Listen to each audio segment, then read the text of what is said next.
It started with a sound, a low, resonant hum that seemed to vibrate in the bones of every living creature. At first, people thought it was an earthquake, or maybe some kind of freak atmospheric phenomenon. The news anchors scrambled to explain it, their faces pale and uncertain as they broadcast from their studios. But no one had any answers. Not yet. The hum grew louder, spreading across the country like an invisible tide. Birds fell silent. Dogs howled and cowered in corners. By the time the first ships appeared in the skies above New York City, Los Angeles, and Washington, D.C., it was already too late to prepare. They didn't come with flashing lights or dramatic explosions like in the movies.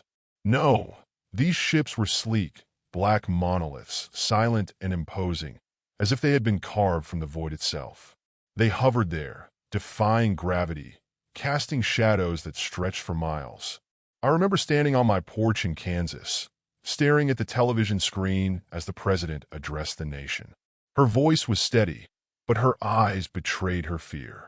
"We do not know their intentions," she said, "but we must remain calm and united." The camera cut to shaky footage of one of the ships descending over Times Square. People screamed and scattered like ants beneath it, their panic palpable even through the screen. And then they came down. They weren't what we expected. No little green men or bulbous-headed creatures with oversized eyes. No, these aliens were tall, taller than any human, and encased in armor that gleamed like liquid obsidian.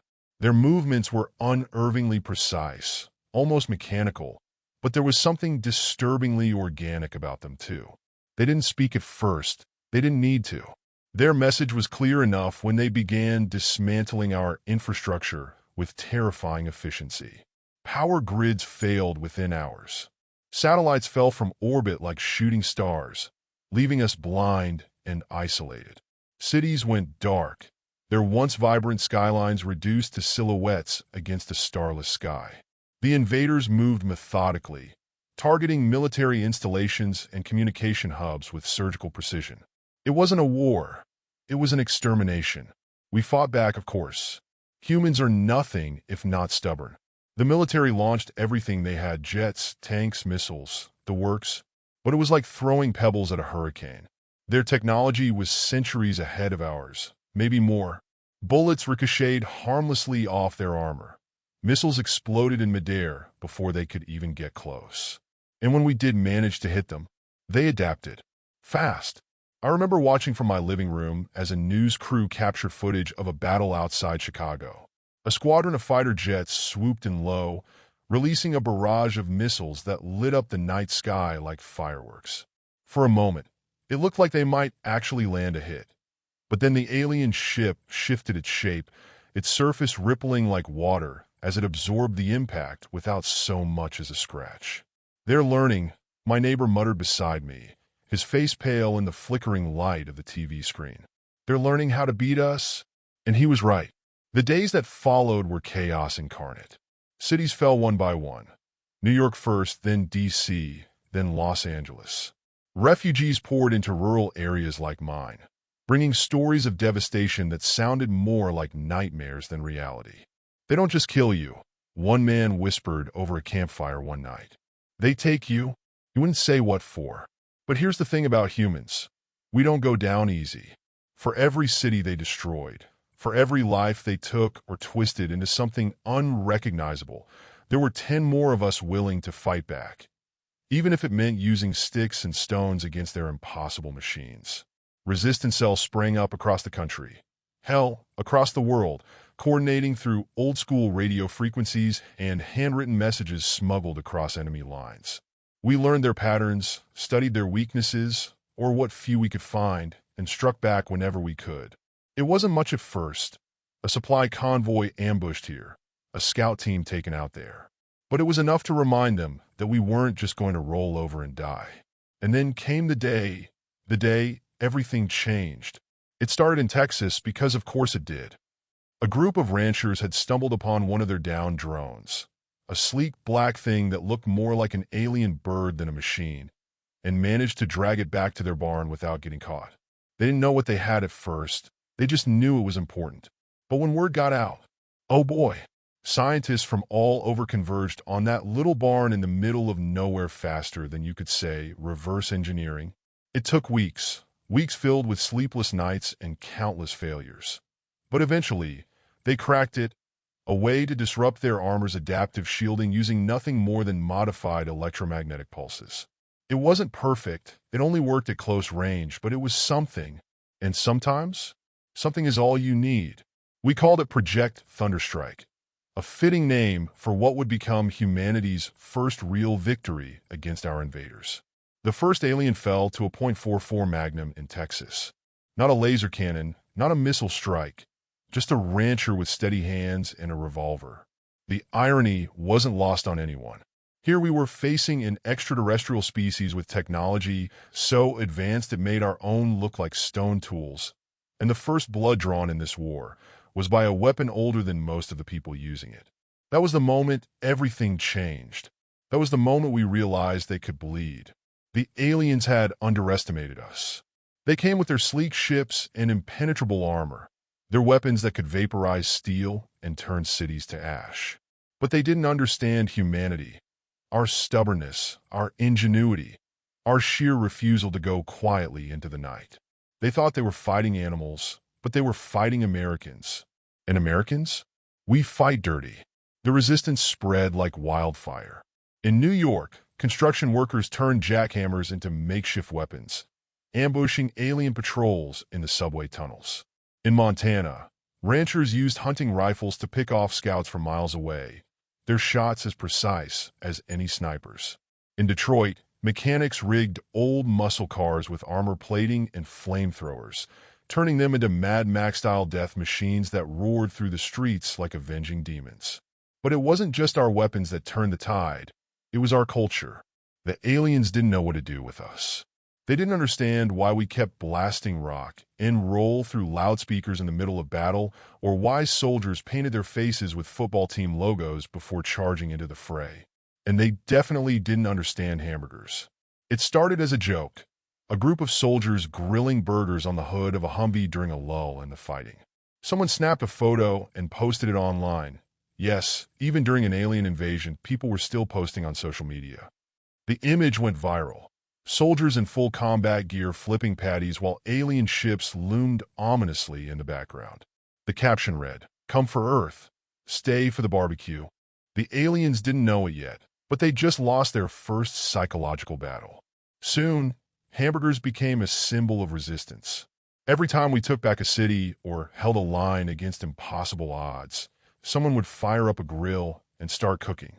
It didn't matter if you were a soldier or a civilian. If you smelled burgers grilling, you knew you were safe for now. The aliens tried to adapt. They started targeting food supplies, thinking they could starve us out. Big mistake. You don't mess with America's food supply and expect to walk away unscathed. Farmers in Iowa turned their combines into armored vehicles, plowing through alien lines like tanks made of steel and fury. Fishermen in Maine rigged lobster traps with explosives and used them to ambush alien scouts along the coast. Even fast food chains got involved. McDonald's started airdropping burger supplies into besieged cities, their golden arches painted onto crates like some bizarre corporate war banner. And then there was Texas. If New York was where we held the line and California was where we regrouped, Texas was where we fought back. The Lone Star State became the heart of the resistance, a place where every rancher with a rifle and every mechanic with a wrench turned their skills toward one goal: kicking alien ass. It was in Texas that we developed our first real countermeasure against their technology: EMP grenades built from scavenged microwave parts and car batteries.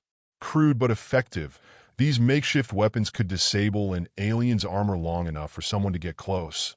And once you got close, well, let's just say Texans have been perfecting barbecue techniques for generations. By now, the aliens were starting to panic.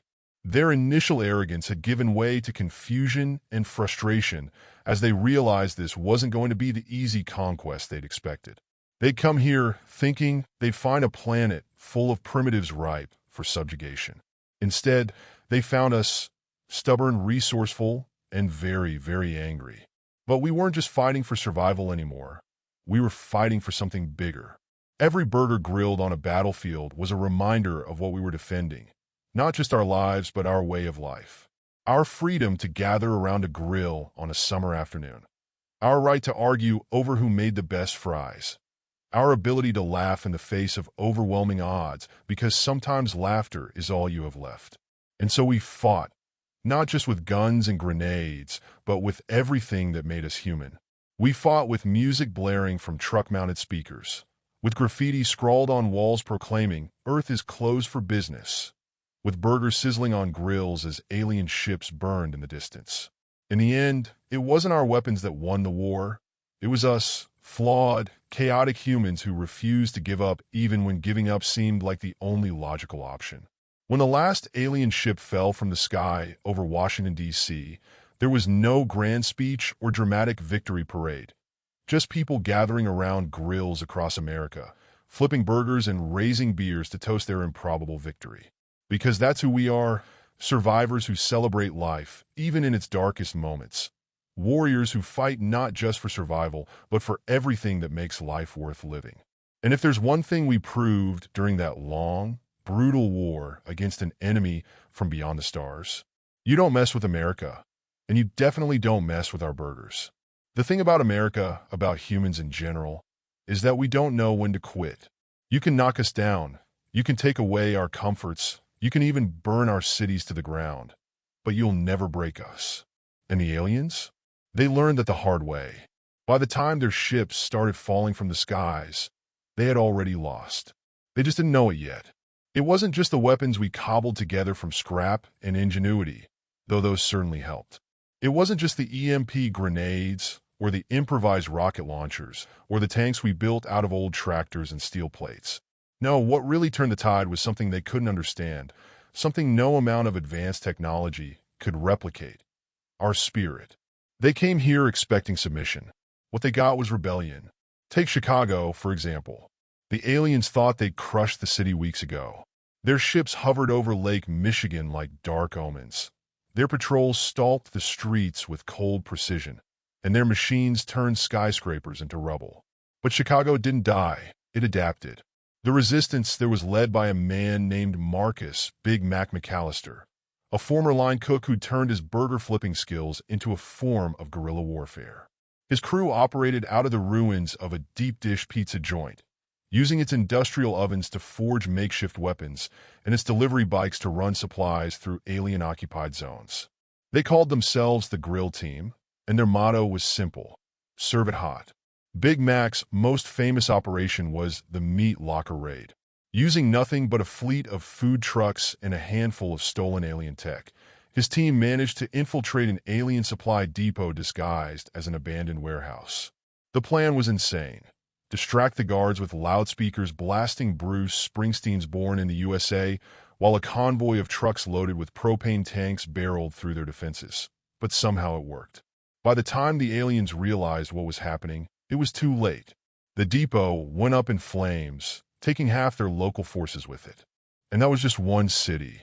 In Florida, retirees armed with fishing poles and shotguns turned swamp boats into mobile ambush platforms, luring alien patrols into gator-infested waters where even advanced armor couldn't save them.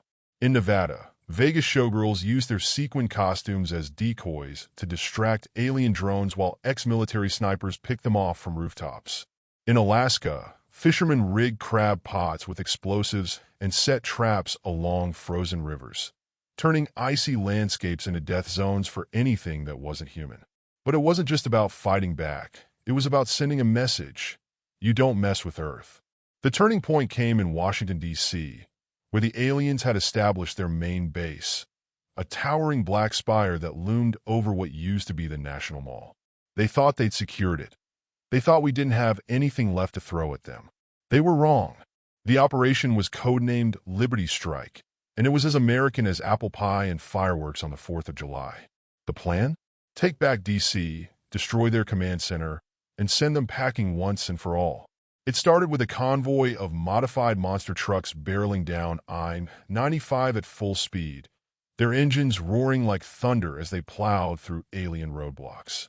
Each truck was loaded with explosives, homemade bombs crafted from fertilizer, gasoline, and sheer determination, and painted with slogans like "Don't tread on me" and "Freedom or bust." Behind them came wave after wave of resistance fighters, bikers wielding chainsaws, farmers driving combines outfitted with flamethrowers, even a marching band blasting the Star-Spangled Banner through amplifiers strapped to their backs. It was chaos incarnate, and it worked. While the aliens scrambled to deal with this unexpected assault, a team of Navy SEALs infiltrated their spire, using jetpacks scavenged from downed alien drones. Because if there's one thing Americans love more than freedom, it's strapping on jetpacks. Their mission was simple: plant enough explosives to bring the whole thing down. And bring it down they did. I'll never forget watching that spire collapse on live TV.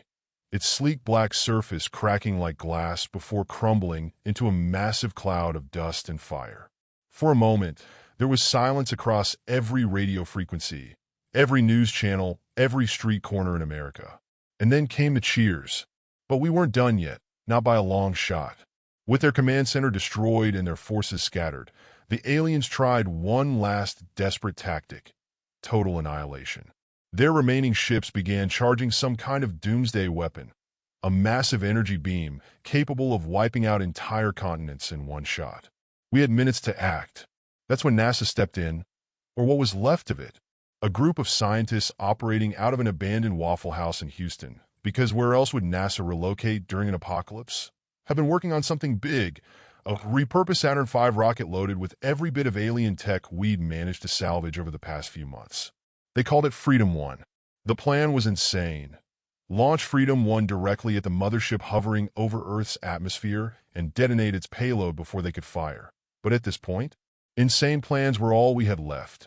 As Freedom 1 roared into the sky, piloted by none other than Colonel Jack "Eagle" Thompson, a former astronaut who'd come out of retirement for one last mission, people across America gathered around TVs and radios to watch history unfold.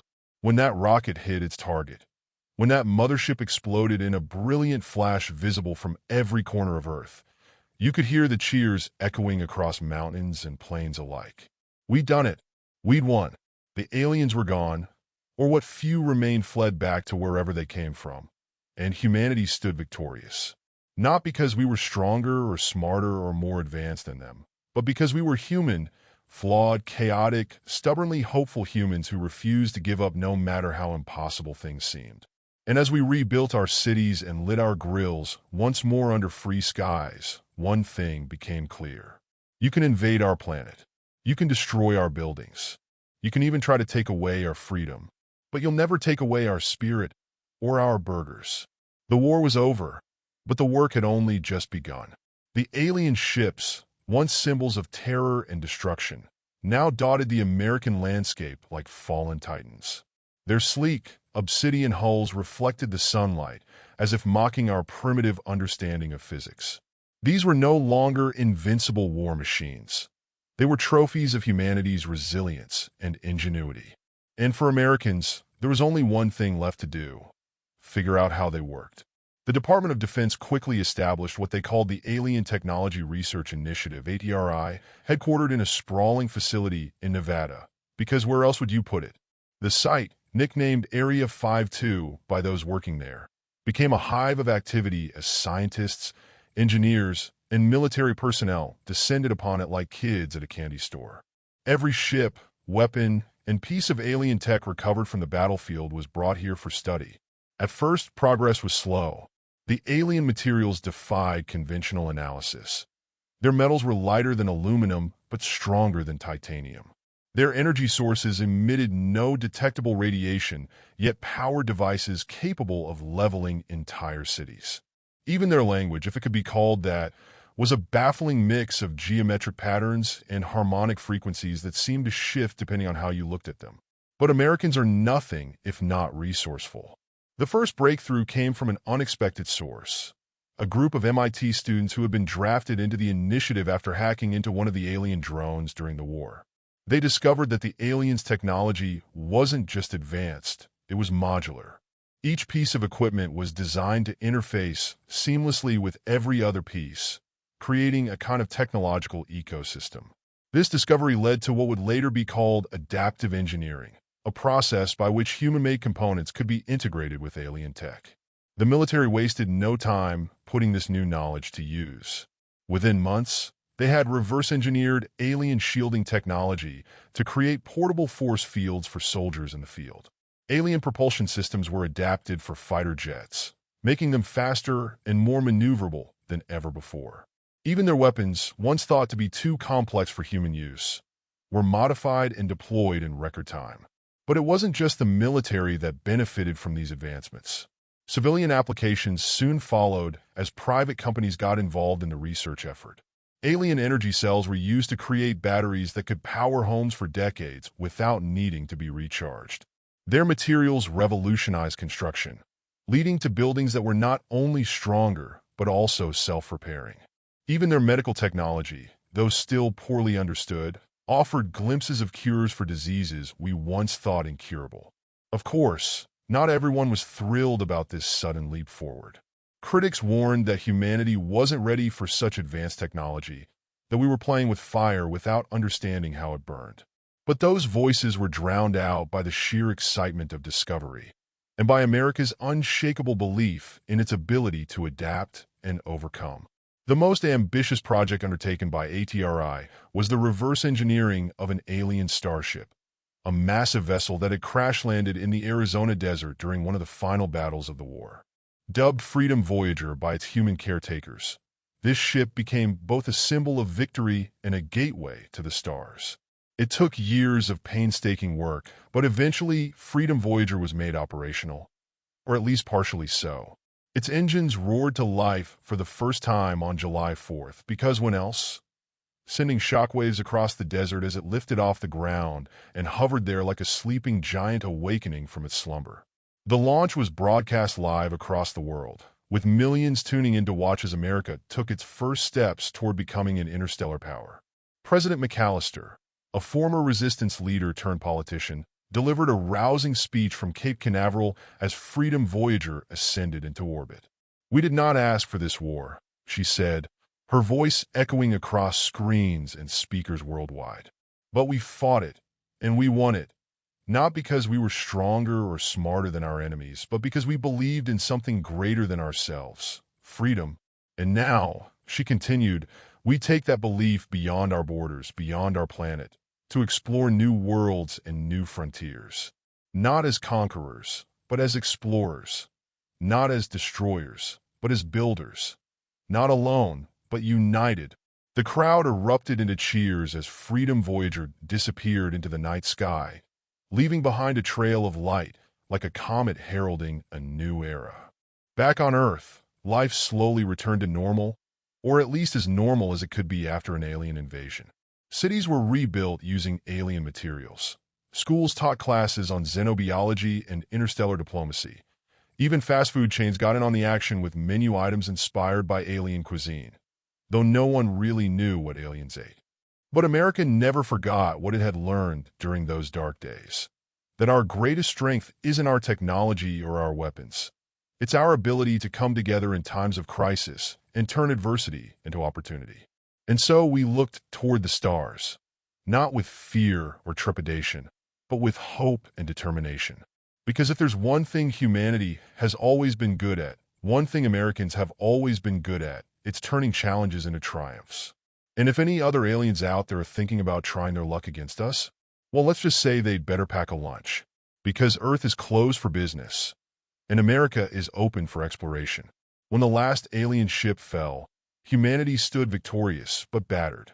The war had left scars on the Earth and its people, but it also left behind something else: opportunity. The invaders had come with technology so advanced it seemed like magic, and now their ships, weapons, and machines lay scattered across the planet. For humanity, this was a moment of reckoning. Would we rise from the ashes of war stronger than ever? Or would we let this newfound power consume us?